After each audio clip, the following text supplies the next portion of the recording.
온 세상이 다 온 마음이 다. 안녕하세요. 네, 저는 서영원이라고 하고요. 과천 녹색당 당원이고 비교적 일찍 녹색당 만드는 일을 시작해가지고 실패도 겪었던 사람이고 하여튼 그렇습니다. 녹색당이 가지고 있는 가치 그리고 그게 우리 강령에 어떻게 구체화되어 있는가 그리고 도대체 정치라는 거에 현실 정치라는 거에 대해서 녹색당은 어떤 생각을 가지고 있는가 이 정도를 오늘 주제로 하고 그 사는 이야기는 아무리 생각해봐도 제가 녹색당과 우리 삶에 대해서 이야기할 주제는 안 되는 것 같고 이야기를 해보겠습니다. 갑시다.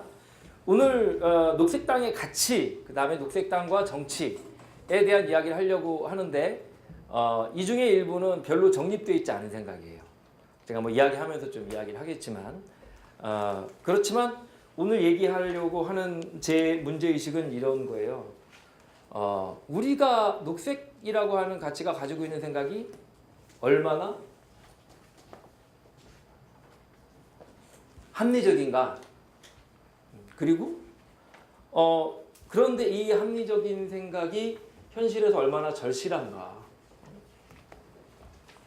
그리고 현실 정치의 지배적인 정치적 가치들과 얼마나 날카롭게 대립하고 있는가 뭐라고 써야 되지? 그런 의미에서 굉장히 급진적이죠. 하지만 우리가 가진 생각이 합리적이고 절실하다는 생각이 없다면 뭐랄까요? 우리가 용기를 갖고 일해 나가기 되게 힘들다고 생각해요. 그래서 제가 떠올린 게 요거 이제 나중에 제가 오늘 드렸어요. 왜냐면 이게 뭐냐면 2012년 초에 2월 달에 창당을 위해서 막바지 당원을 막 모으고 있을 때 주변 사람들한테 호소하려고 제가 썼던 글인데 이 글을 쓸 때 제 마음이 우리가 가진 생각이 정말 얼마나 원래는 합리적인 생각인가 그런 생각을 하면서 되게 썼거든요. 그래서 한번 요거부터 좀 보려고 합니다. 녹색당은 지구에 버티는 능력이 무한하지 않다고 생각합니다. 버티는 능력이라고 하는 건 영어로는 지탱 가능한 sustainable 이 말이거든요. 버티는, sustain 할 수 있는 능력, sustain. 지속 가능성이라고 흔히 말하는 그거를 말하는 건데 그게 무한하지 않기 때문에 지구의 지탱 능력을 손상시키지 않도록 사회를 경영하자는 거다. 너무 당연하잖아요. 그죠? 너무 당연한 건데 너무 안 되고 있는 일이잖아요. 그것만 확인하고 좀 넘어갈게요. 그 다음에 핵폐기물 같은 거는 만들고 나면은 핵발전소 오래 써야 50년이라 그러면 요즘 안 되죠. 30년 지난 건 폐쇄를 시켜야 되는데 정말 한 세대 동안 쓸 전기를 쓰기 위해 핵발전소 만들어 놓고 10만 년 동안 그거를 관리한다? 여러분 10만 년이라는 시간이 상상이 되세요? 인류 최초의 문명이 탄생한 게 메소포타미아인데 길게 잡아 6,000년. 그러니까 이게 10배가 넘는 시간이고 핀란드 사람들이 굉장히 용감해요. 핀란드 사람들이 그 영구 핵폐기물 처분장을 만들려고 노력을 하고 있거든요. 정말 용감한 사람들인데 아무도 시도하지 못하는 건데 이 사람들의 고민은 공학적인 게 아니에요. 10만 년 후에 사람들이 이게 위험한 물질이라고 하는 걸 알 수 있도록 어떤 표징을 남길 건가 이게 제일 문제입니다. 이런 부담을 우리가 쓰기 위해서 후손에게 떠넘기지 말자는 건 너무 상식적이잖아요. 상식적이라는 건 사실 이런 비상식은 근래에 들기 전에는 없었다라고 이렇게 해석을 해도 괜찮아요. 핵발전이라고 하는 게 늘 있었던 게 아니잖아요. 생긴 지 얼마 안 되잖아요. 그죠? 굉장히 비상식적인 일들이 지금 벌어지고 있는 거죠. 그 세 번째 쪽은 평화 문제인데 예를 들어서 현대는 평화를 어떻게 정치하는 사람들은 현대 정치는 생각을 하냐면 공포의 균형이라는 말을 씁니다. 공포의 균형. 들어보셨어요? 손 한번 들어보세요. 들어보신 분. 강의 수준을 좀 높이게. 이게 영어로 밸런스 오브 테러인데 공포의 균형이라고 그래요. 뭐 무슨 말인지 알겠죠? 서로 핵무기를 쌓아놓고 내가 썼다간 저놈도 쏴가지고 같이 망하니까 그래서 평화가 유지된다. 이게 너무 황당하잖아요. 이게 상식이라고 할 수가 있어요? 이런 평화가 유지되겠어요? 그랬는데 결국 소련이 무너졌잖아요. 그죠? 핵무기가 막 소련이 관리하다가 우크라이나로 넘어가고 막 여기로 넘어가고 저기로 넘어가고 반군의 손에 넘어가고 막 이러잖아요. 그죠? 한번 생각해 봅시다. 우리나라가 군사 강국이 됐으면 좋겠다라는 마음을 저도 어렸을 때 가졌고 지금도 가끔 자다가 생각해 보면 대한민국이 엄청나게 센 나라가 됐으면 좋겠다 이런 생각을 축구를 보다 보면 가끔 들기도 하지만 그럼 한번 생각해봐요. 우리나라가 핵무장을 한다. 그러면 북한이 핵무기를 가지는 거가 정당화되잖아요. 그죠? 북한이 핵무기를 가지기를 간절히 바라는 사람들이 있죠. 북한이 미국이 MD를 개발할 때 제일 명분으로 삼았던 것이 미국이 그 무슨 뭐 대포동인가요? 거기다가 핵무기를 실어가지고 미국까지 쏠 거다 이거잖아요. 그 북한이 본격적으로 핵 개발을 하게 되면은 미국과 연합국들의 군비 증강이 더욱 시작되게 되고 우리가 정말 바라지 않는 일본의 무장화도 본격화될 수밖에 없어요. 그죠? 대만도 마찬가지가 되고. 그럼 또 무슨 일이 생기냐면 중국이 문제인데 중국은 사실은 경제 개발에 박차를 가하고 있는 중이기 때문에 사실은 가능한 한 군사적 긴장을 원하지 않아요. 군사 쪽에다가 투자를 많이 하면 자기네가 이제 경제 대국으로서 일어나는데 방해가 되잖아요. 그러니까 사실은 이런 일이 벌어지면 중국도 그 막강한 국력의 상당 부분들을 군사비에 투자하게 되고 그러면 우리나라는 다시 정말 이 어마어마한 나라들 사이에서 무기를 가졌다고 해봐야 안전한 상태라고 할 수 없는 상태인데도 우리 마음속에 그런 마음을 자꾸 불러일으키고 하는 게 오늘의 현실이죠. 바보 같은 얘기. 그러니까 아니 무기를 줄이자고 북한하고 남한하고 무기를 일단 반으로 줄이자니까 이 말이 그렇게 바보처럼 들린다면 그 녹색당은 아닌 것 같아요. 네. 그리고 여기서 분단에 처하고 강대국에 둘러싸인 우리나라의 살 길은 동북아시아 실질적인 군축을 주도하는 데 있다고 생각합니다. 그런 역할에 굉장히 지정학적으로 중요한 위치를 차지하는 게 제주도라고 그러더라고요. 자세한 말씀은 안 드리겠지만 그런데 결국은 제주도에 강정의 해군기지를 지으면서 많은 사람들이 그 강정의 해군기지는 미국의 대중국 포위망의 일부라고 생각하고 있죠. 결국은 강대국의 냉전 시절과 비슷한 대립의 한복판으로 걸어 들어가는 무모한 짓을 하고 있는 현실이라고 생각합니다. 정치도 마찬가지죠. 이렇게 썼죠. 창고를 관리하라고 머슴을 뽑았더니 이게 정치잖아요, 그죠? 우리는 바쁘니까 생업에 그래서 머슴을 뽑았더니 왕 노릇하는 이상한 정치. 나경원 의원이 미디어법은 너무 어려운 법이라 가지고 국민들한테 얘기해도 잘 아시지 못할 거기 때문에 이렇게 얘기를 하더라고요. 어이가 없기도 하지만 또 진실에 일단이 있다고 하는 생각은 들지 않으세요? 잘 모르잖아요, 여러분. 그죠? 정치하는 사람이 정말 중요한 문제면 그 문제를 국민들에게 쉽게 알리고, 그죠? 쉽게 알리고 같이 토론할 수 있도록 하는 촉매 역할을 해야 되는 게 정치인 아니겠어요? 그 역할을 안 하니까 우리가 모르는 거지. 모르는 상태에 자기들끼리 쑥덕쑥덕하고 통과시키는 거잖아요, 그죠? 그러니까 자기들이 우리 공동체의 굉장히 중요한 쟁점, 우리가 함께 결정해야 될 일들에 대해서 잘 알리지 않고 국민을 무식쟁이 취급하고 저희가 대신 통과시키겠다고 하는 게 오늘날의 정치잖아요. 예. 그런 거가 굉장히 비합리적이고 몰상식하다고 생각하는 사람들이 직접 민주주의나 풀뿌리 정치, 풀뿌리 민주주의가 도입돼야 된다라고 주장을 하고 있는 거죠. 모르겠는데 김구 선생이 1947년에 나의 소원? 아니 갑자기 맨날 얘기하는 건데 갑자기 헷갈리네요. 긴장해가지고 제가 오늘 나의 소원에 뭐라고 썼냐면 당시에 어떤 과학기술 문명, 기술력, 경제력으로 정확한 표현은 제가 기억나지 않지만 모든 인류가 풍요롭게 먹고 살 수 있을 정도에 도달했다고 이미 얘기하고 있더라고요.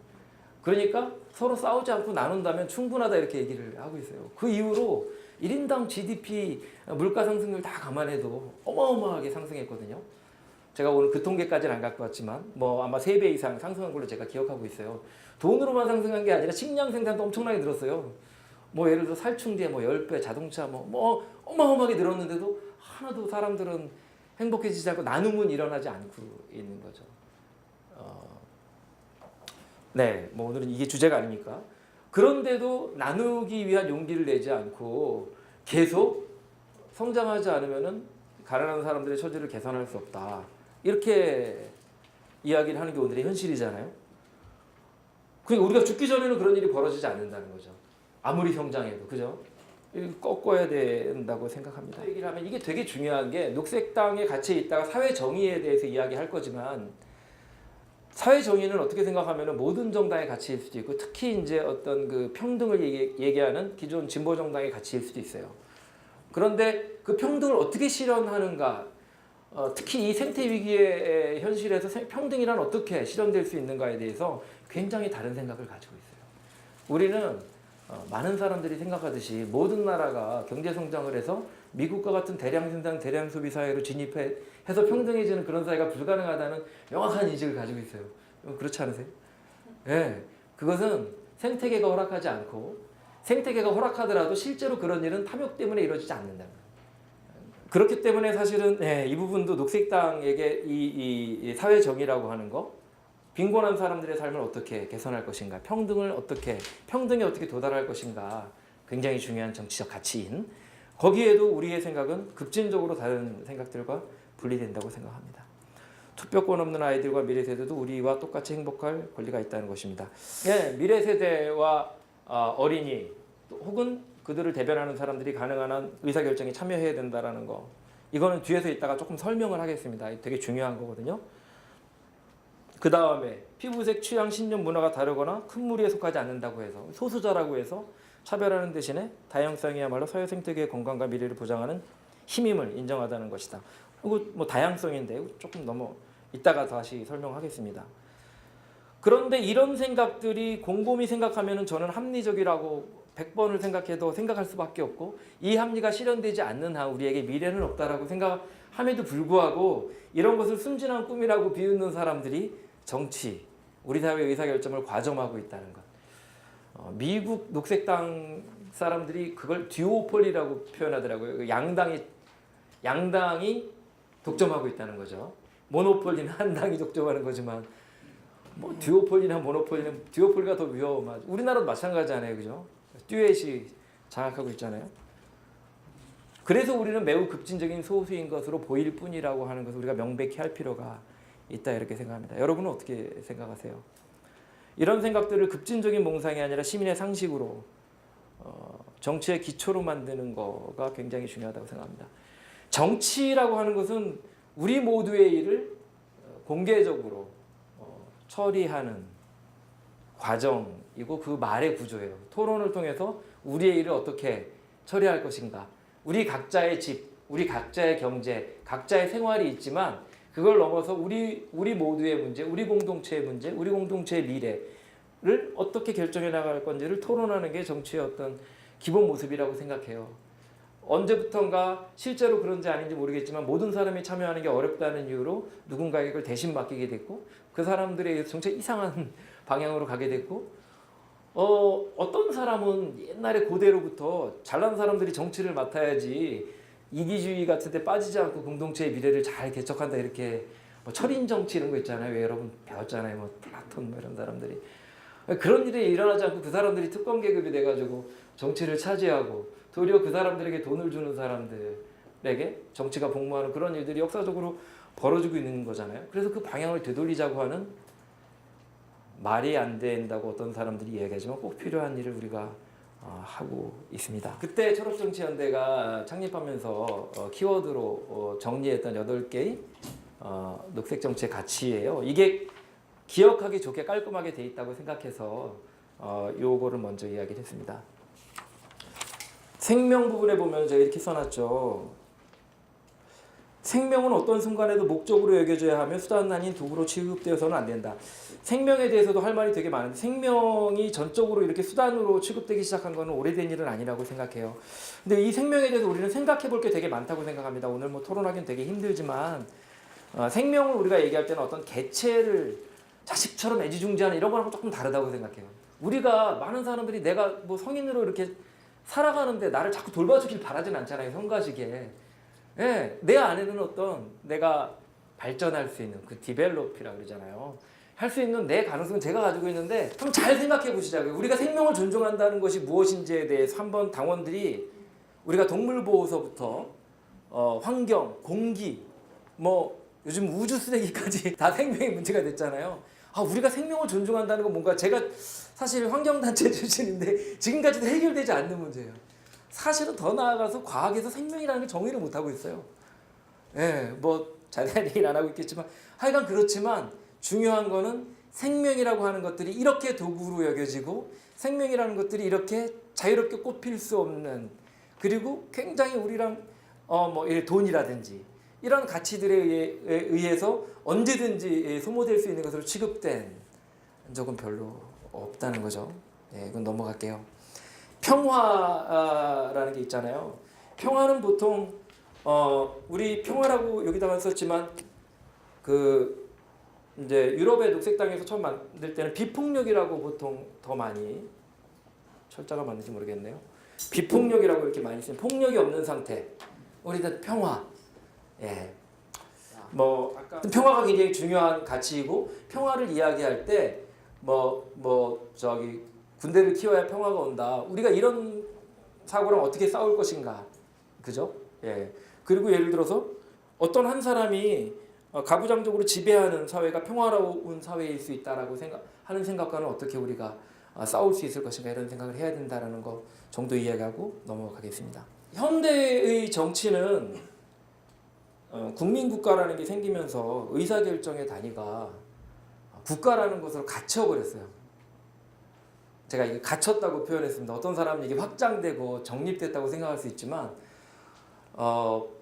그 말은 뭐냐면 내 삶의 문제를 다루는 풀뿌리의 문제들과 우리 공동의 문제를 다루는 지구의 문제들은 실질적으로 민주적 의사결정이 전혀 이루어지지 않고 있다는 거예요. 예, 너무 쉬운 얘기죠? 예. 사실은 지구 환경 문제 같은 거 되게 중요하잖아요.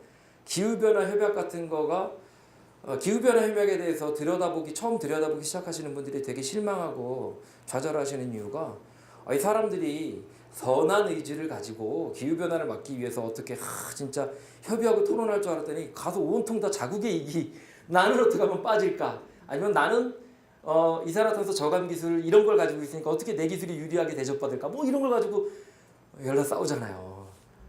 그러니까 사실은 굉장히 이게 뭐야 이거 환경이 아니라 이게 뭐 정치판이네. 예, 정치판이죠. 우리가 하려고 하는 게 정치판이잖아요. 네, 맞아요. 세상은 그래요. 세상은 그런데 더 문제는 뭐냐면 어쨌든 그래도 국가 단위에서는 투표를 통해서 무언가 의사결정을 할 수 있게 돼 있는데 진짜 이 문제는 복잡해지고 지구화되고 이게 사람 문제만 지금 옛날에 뭐 남자들끼리만 하던 게 여성 된 것도 아직도 그것도 이해 못하는 남자들도 있는데 뭐 청소년, 미래세대, 지구 그다음에 이게 너무나 뭐 그냥 바로 카메라 클로즈업 해가지고 때려대니까 살겠습니까? 우리는 이런 문제를 해결할 수단이 필요해요. 도덕적인 문제로 접근하면 안 된다고 생각해요. 도덕적인 문제를 포기하자는 게 아니라 이 문제를 같이 풀기 위한 수단이 필요합니다. 우리는 누구도 신이 아니기 때문에 이 문제를 다 마음속에 품고 맨날 울면서 살 수가 없어요. 이게 우리 어린이들에게 적어도 학교에서만은 건강한 음식을 먹였으면 좋겠다. 그럼 모든 아이들이 일단 좋은 식습관을 가질 수가 있으니까 그래서 친환경 우리 농산물을 사용하자는 조례 운동을 막 했잖아요. 근데 그게 한번 좌절됐잖아요. 조례를 만들었는데 왜? 기억하시는 분? 상품은 없는데 혹시 퀴즈? 아니 이게 조례를 만들었는데 WTO 규정이 위배된다 그래가지고 조례가 무산된 거잖아요.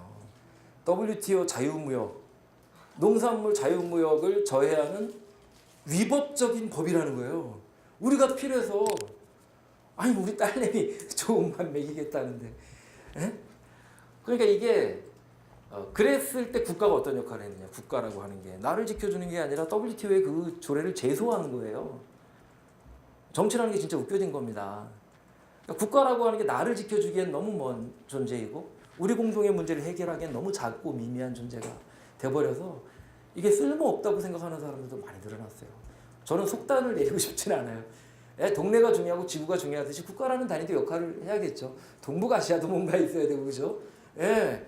어쨌든지 간에 모든 의사결정이 주권이라고 하는 그러니까 국가만이 폭력을 독점한다는 건 군대만이 아니라 사람을 감옥에도 보낼 수 있고 이게 정의이기 때문에 이걸 위배하는 사람들은 감옥에도 보낼 수 있고 그렇지만 저 국경 밖에서 일어나는 것에 대해서 아무 말도 할 수 없고 뭐 이런 현실을 깨야 된다는 거예요. 녹색 정치에 녹색당의 굉장히 중요한 목표 중에 하나가 국가에 갇힌 정치를 풀뿌리와 지구로 확장한다라는 겁니다. 그래서 녹색당은 사실은 과천녹색당, 홍성녹색당, 수원녹색당, 한국녹색당, 경기녹색당, 지구녹색당, 유럽녹색당이 다 평등하고 같은 권리를 가진다고 생각하고 있는 거예요.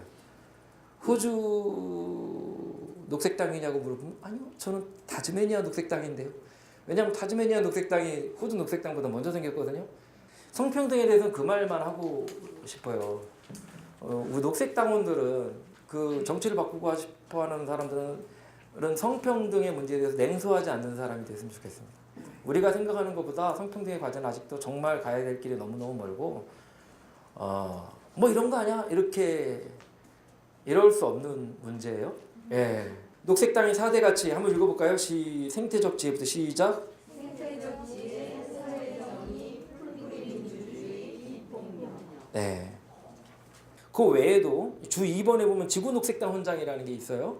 여러분들은 대부분 아시겠지만 모르시는 분들을 위해서 지구 차원의 공통의 강령을 가지고 있는 유일한 정당이기도 해요. 녹색당이라고 하는 건 글로벌 그린스라는 지구 녹색당이죠.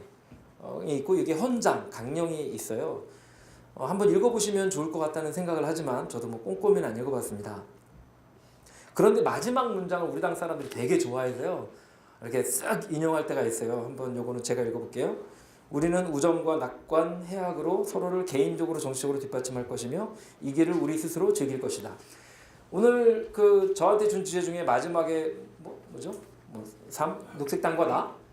그러니까 녹색당 사람들의 어떤 그 정치하는 방식? 그런 거 같기도 해요. 그러니까 하여튼 웃으면서 가고 유머, 해악을 잃지 않고 우정을 잃지 않고 가겠다. 그리고 우리는 서로를 인격적으로 내가 개인적으로도 응원하고 정치적으로도 뒷받침할 거고 이 길을 과정에서 남이 강요해서가 아니라 우리 스스로 이 길을 즐기면서 갈 것이다라는 어떤 각오이기도 하고 뭐 읽어보면 기분이 좋아지기도 하는 우리는 녹색당이라는 작은 씨앗입니다. 지구별의 무생명들과 춤추고 노래하는 작은 도토리 하나가 만드는 떡갈나무 혁명이고 뭐 네. 도토리 하나인데 또 여러 무늬와 색깔을 가진 자유로운 사람의 연합이고 심지어 정의롭고 평화로운 세상을 향하는 나침반이자 등대도 해야 되고 근데 제 생각에 나침반이자 등대는 해야 됩니다. 우리가 그리고 농부도 돼야 되고 뭐 하여간 돼야 될 게 많습니다. 생태적 지혜 생태적 지혜를 첫 번째로 꼽았고 이거는 이제 뭐 많은 녹색당들이 그렇게 얘기하는데 이런 것도 여기 써 있는 말에 결부되지 말고 한번 생각해 봤으면 좋겠어요. 저는 생태적이라고 하기 전에 지혜라는 게 도대체 정치나 우리 사회 원리나 살아가는 데 통용되고 있는가? 우리 자식들에게도 지혜를 가르치고 있는지. 그죠? 지혜라고 하는 건 보통 사려 깊음 속에서는 내가 굳이 고려하지 않아도 되는 나만을 위해서는 고려하지 않아도 되는 여러 가지 것들에 대한 사려 배려도 포함되는 것일 텐데 지혜라는 말 자체가 지금은 성경책 말고는 잘 안 쓰는 것 같은 그죠? 예를 들어서 우리가 생물 다양성 얘기 많이 하시죠? 생물 다양성 우리 녹색당이니까 근데 다양성이 되게 여러 가지가 있어요. 생물 다양성도 보통 3가지로 구별하지만 언어 다양성 같은 거 되게 중요합니다. 그 연구에 의하면 언어 다양성, 문화 다양성, 생물 다양성이 높은 곳은 다 높고 낮은 곳은 다 낮대요. 파푸아뉴기니라든지 이런 데는 언어 다양성이 엄청나게 높아요. 고개만 하나 넘어가면 말이 잘 안 통하는 그런 거 같아요. 언어가 6,000개쯤 남았답니다. 제가 오늘 찾아본 거에서는 2주에 하나씩 언어가 없어진다는데 이게 믿어야 되는지 말아야 되는지 근데 실제로 한 명만 알고 있는 언어가 지금 꽤 있어요. 미국에도 있었다 그랬는데 돌아가셨는지 모르겠어요. 몇 년 전에 본 거니까.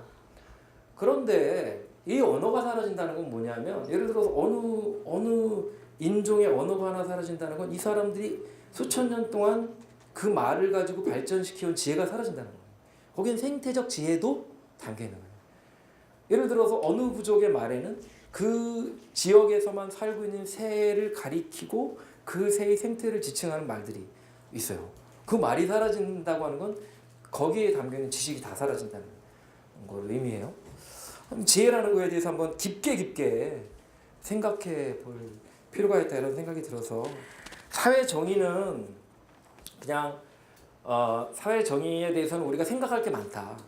사회 정의는 그러니까 우리가 녹색당의 가치를 생각할 때 아까 여러 가지 이런 얘기를 했는데 그냥 합리적이다, 맞는 얘기다라 해서 그치면 정말 저는 안 된다고 생각해요.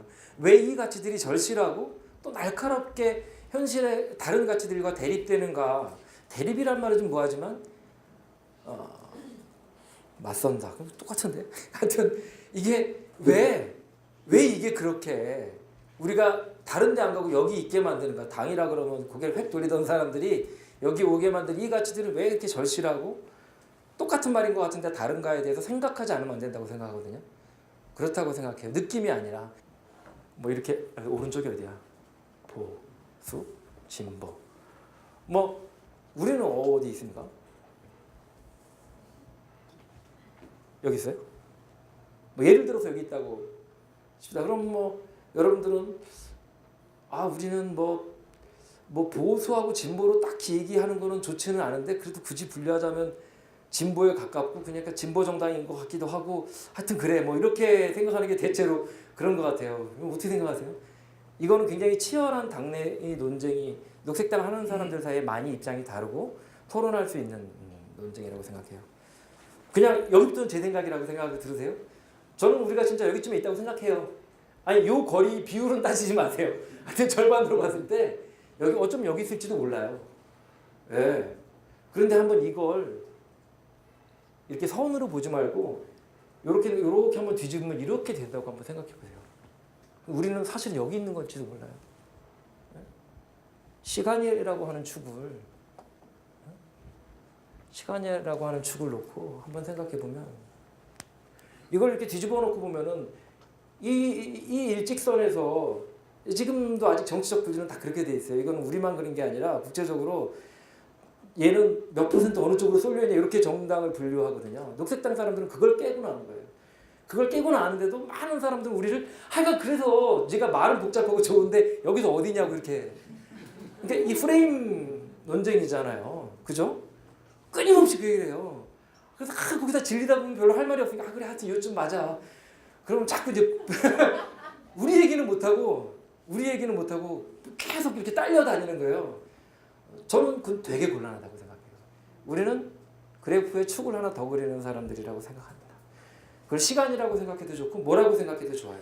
직접 참여 풀뿌리 민주주의. 네.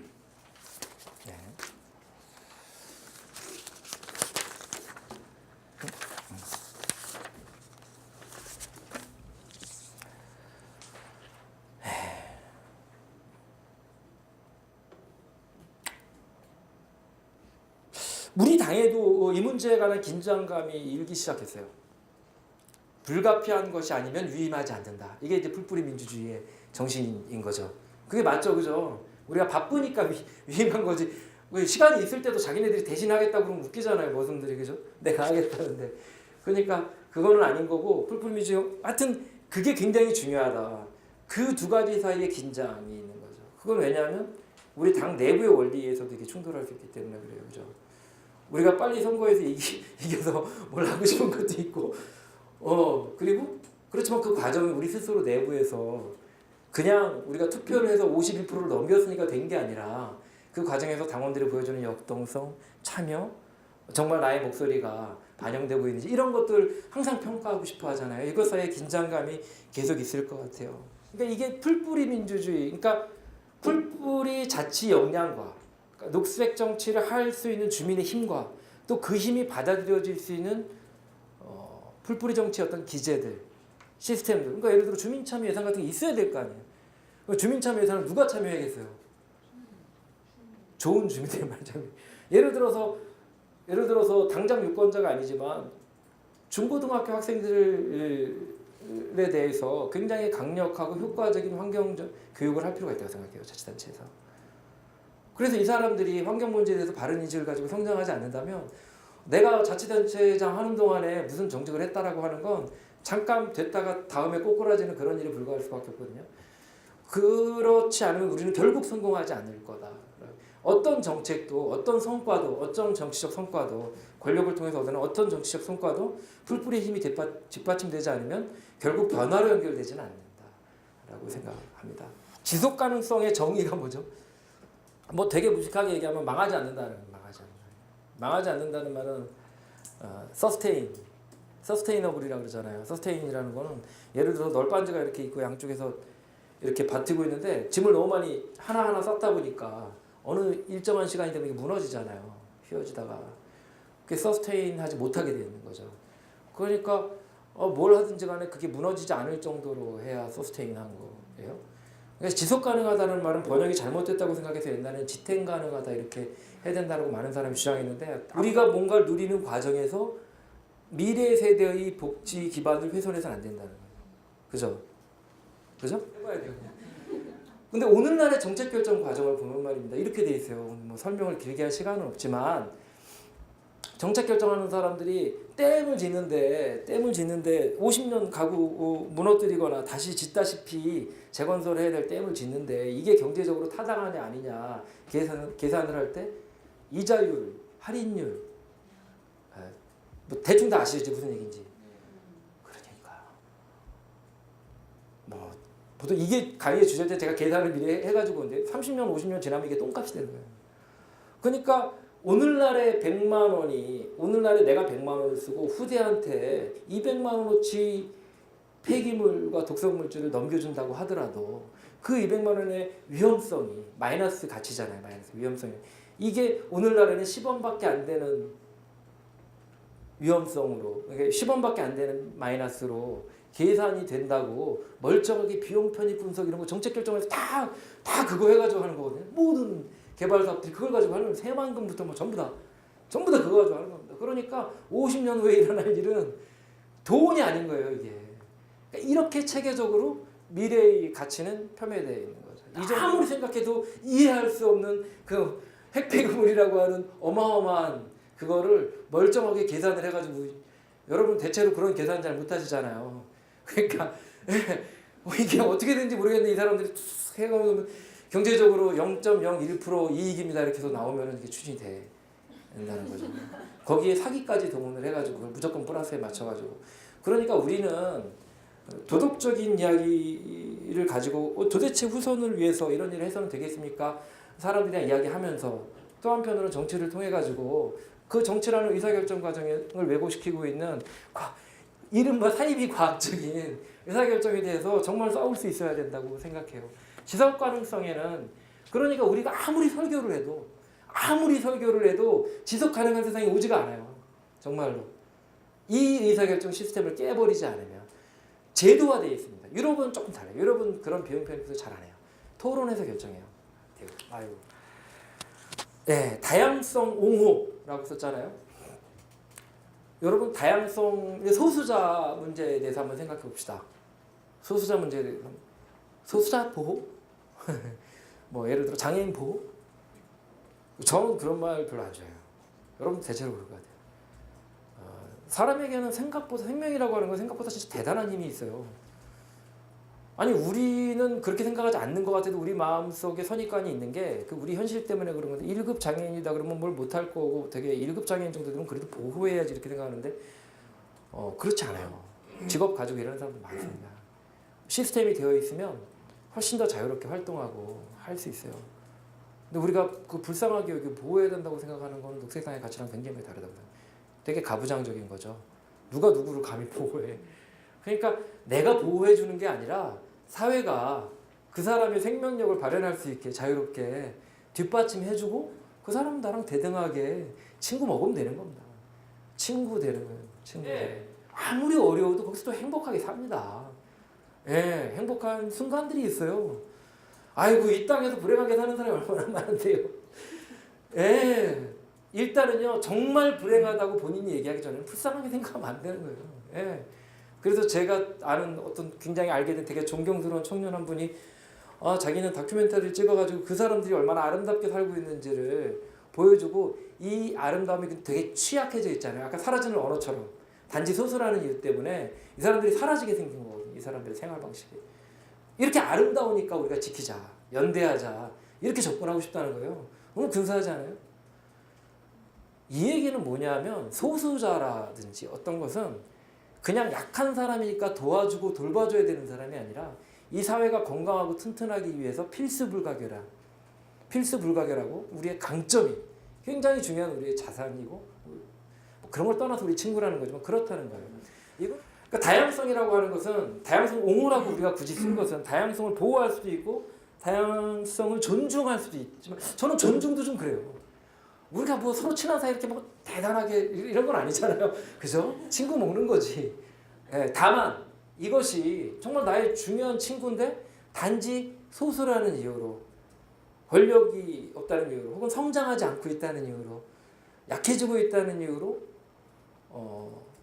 제 권리를 누리고 있지 못하니까 같은 편에서 싸워주는 거잖아요. 그죠? 그런 게 우리의 생각인 게 녹색당의 생각이라고 생각해요. 그러니까 제가 이제 그 당시에 레미제라블 그게 유행이었어 가지고 영화였나 뭐였나요? 그래가지고 레미제라블의 민주주의라고 하는 것은 이 사람들이 진짜 피 흘리면서 바리케이트 안쪽에서 싸워가지고 만들어낸 이 바리케이트를 넘었을 때 생겨난 민주주의가 오늘날의 민주주의고 이 사람들 제가 그 레미제라블을 그래서 그 완역본을 읽었어요. 진짜 무지하게 감동적이고 지루하더라고요. 이게 3분의 1이 논설문이에요. 근데 분명한 건 이 사람이 그걸 쓰면서 이 혁명이 끝나지 않았을 때 실패했을 때 쓴 건데 이 사람들의 생각은 뭐냐면 우리가 한 발만 더 나아가면 이 세상의 모든 문제는 해결된다고 생각해요.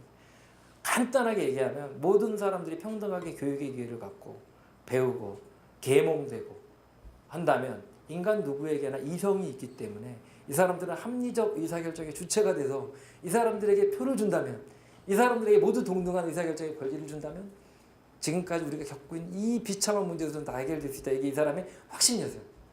그러니까 이 바리케이트만 넘으면 완전히 새로운 세상이 온다는 확신을 가지고 있던 거예요. 너무 장엄하고 너무 정말 이렇게 진짜 이 시대를 아직 그 결실이 맺지 않고 수많은 사람들이 피 흘리는 와중에 이렇게 자기 시대의 싸움에 대해서 자부심을 가질 수가 있을까 이런 생각이 드는데 녹색당이 그 다음 바리케이트 앞에 서 있다고 저는 생각을 합니다.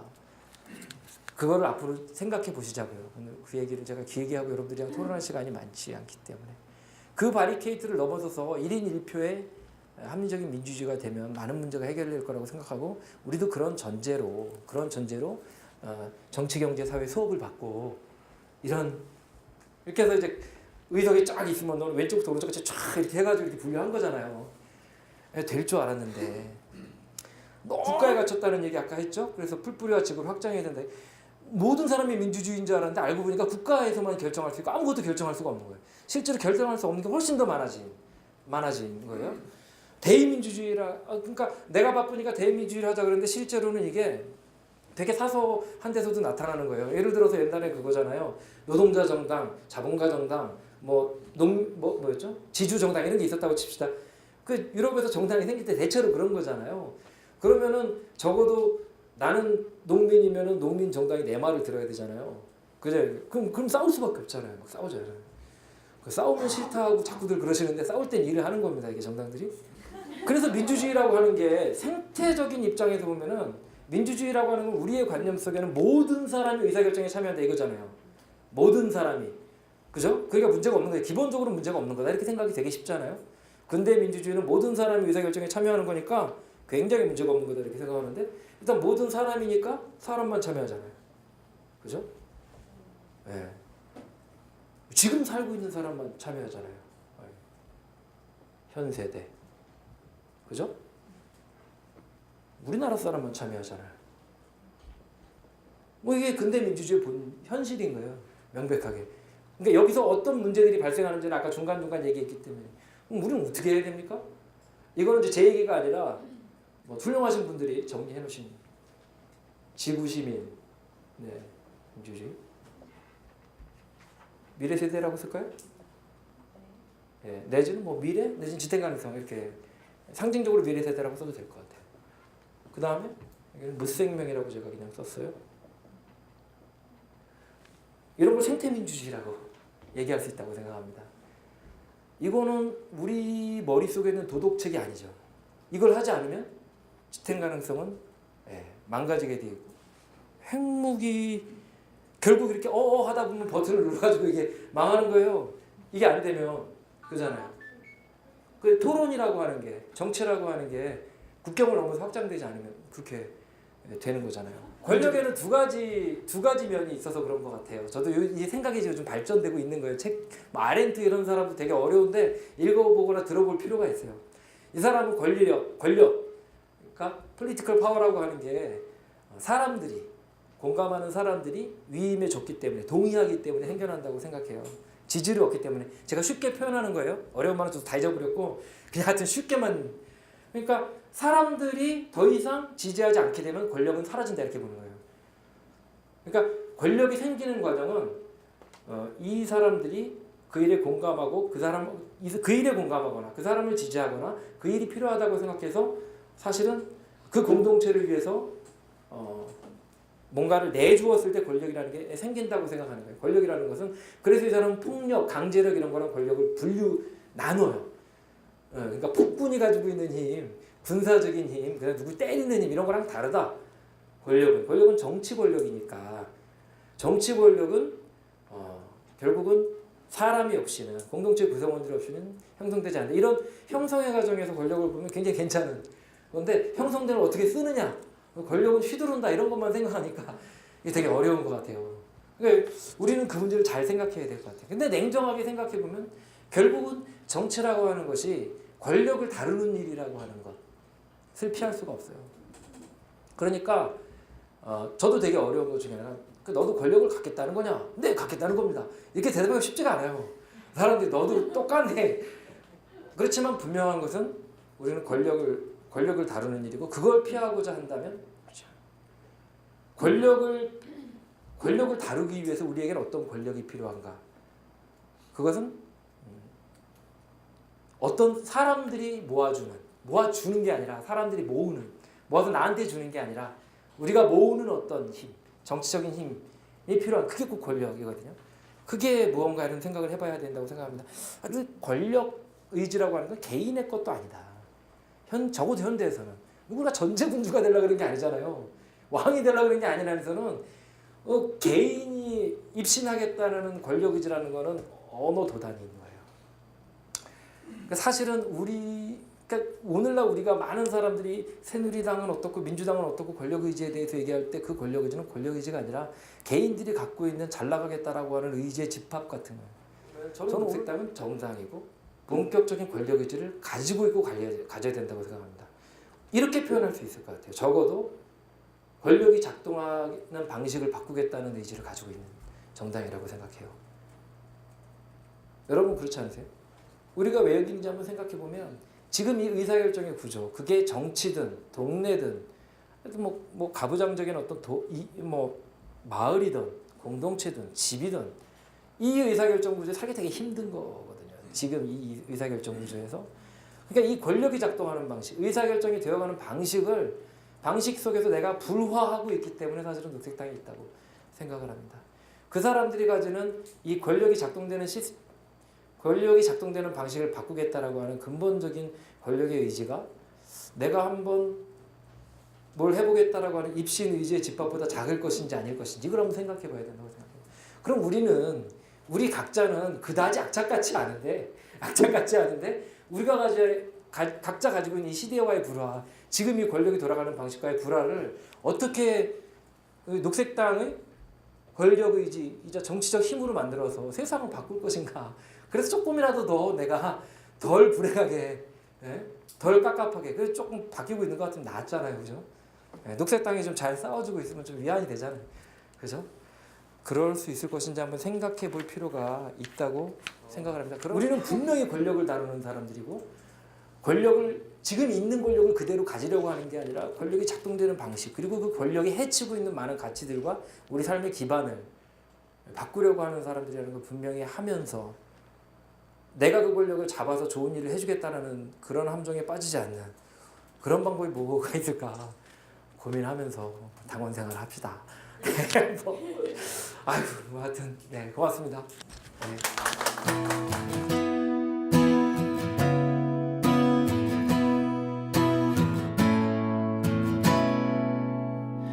온 세상이 다 온 마음이 다 행복하고 소박하게 살 수 있는 길 꿈 같은 나날들